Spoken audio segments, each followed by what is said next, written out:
Olá pessoal, vamos dar continuidade aí à resolução da prova do concurso PEB 2, prova de matemática, versão branca. Então estamos no exercício 26. Exercício 26 diz o seguinte, ó, Marina tem 50 moedas, sendo algumas de 10 centavos, outras de 25 e a restante de R$1, num total de R$20. Quantidade máxima de moedas de 10 centavos que Marina pode ter é... Bem, para esse exercício a estratégia eu pensei a seguinte, ó.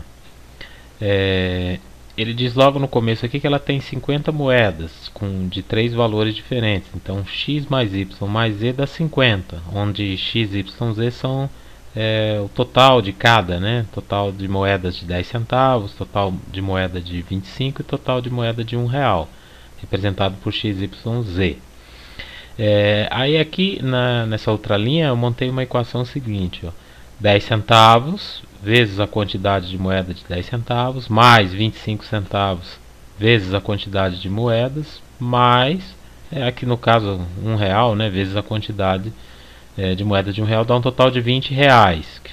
Essas duas informações então a gente tirou aqui do enunciado, né?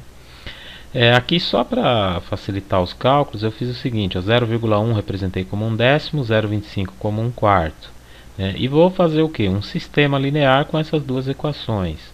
Aqui o método de resolução eu fiz por subtração, subtrair a equação de cima com a de baixo, que a gente vai obter isso daqui, ó, fazendo os devidos cálculos aqui a gente vai chegar nessa relação aqui, ó, 3x sobre 10 mais y sobre 4 igual a 10.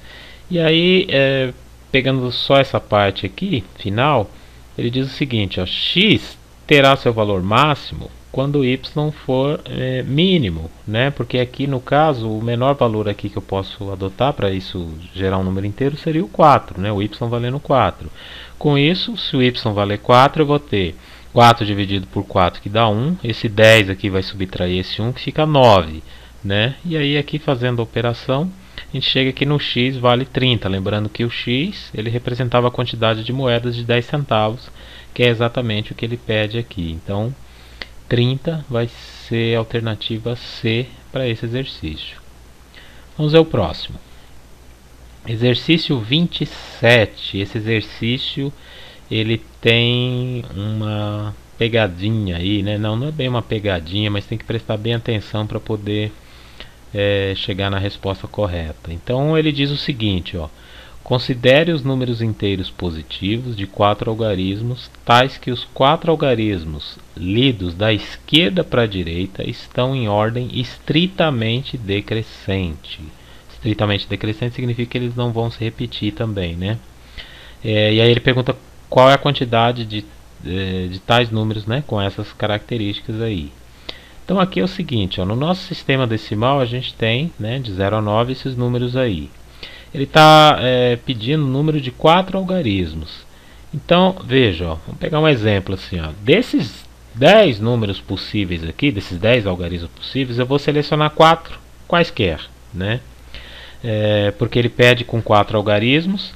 E aí eu vou pensar o seguinte, ó, a estratégia está aqui, ó. Quantos números eu posso formar só com esses 4 aqui, ó? Quantos números eu posso formar?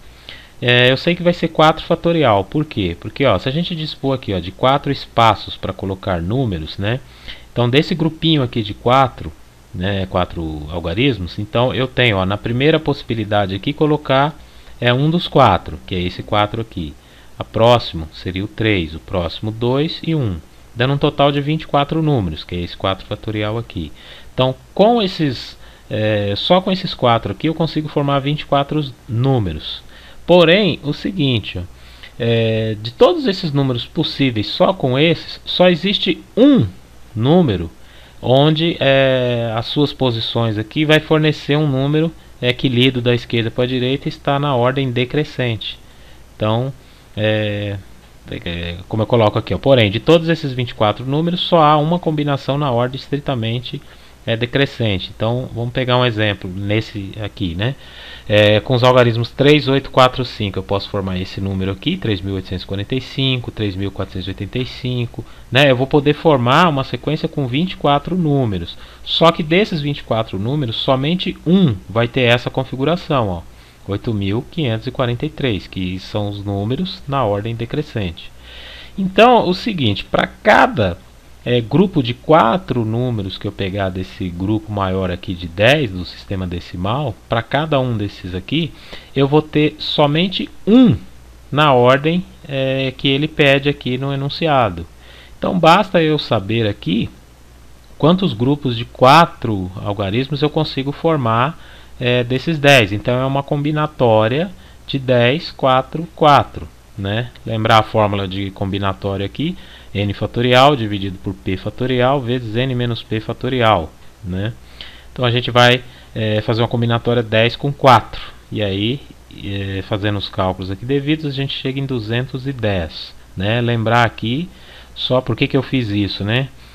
Porque essa combinatória, veja bem, aqui eu falei no começo do exercício que tinha uma pegadinha, uma estratégia, mas na verdade não é pegadinha, é só esse raciocínio aqui, ó. A combinatória 10 com 4 vai fornecer a quantidade de grupos que eu posso formar com 4 algarismos, né? Mas isso não garante que eles estão na ordem, né? O que garante é esse pensamento aqui, ó, que de todos os algarismos, de todos os números que eu posso formar com esses 4 algarismos, só há um na ordem estritamente decrescente. Assim também como existiria só um na ordem crescente, né? Se a pergunta fosse essa, também seria a mesma coisa. Então, assim, como em cada grupo de 4 eu só tenho um no formato que o enunciado pede, se eu souber o número de quantidade de 4 em 4 que eu posso ter, que no caso aqui é 210, né? Eu vou obter a resposta do exercício. Então, exercício 27, letra A.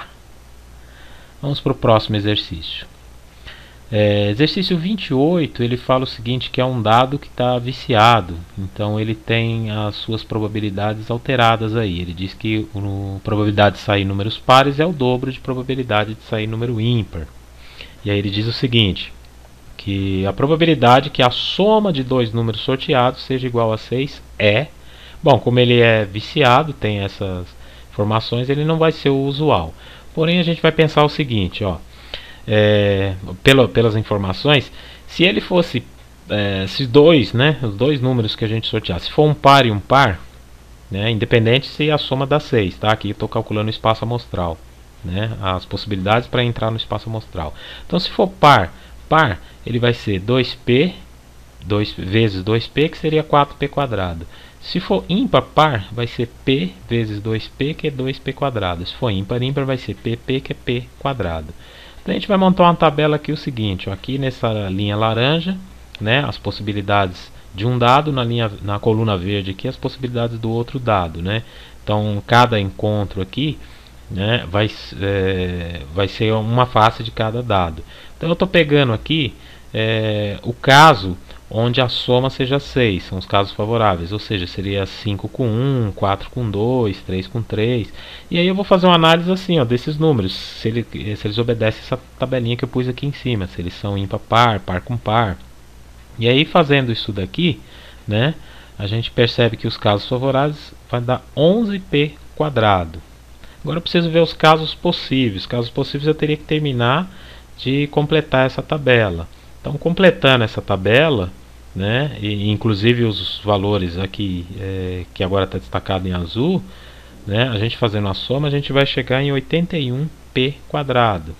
E aí, fazendo a probabilidade que ele pede, que é que a soma seja 6, a gente vai ter os casos favoráveis de 11p quadrado dividido por casos possíveis, 81p quadrado, que vai dar exatamente 11 sobre 81, que corresponde à letra E.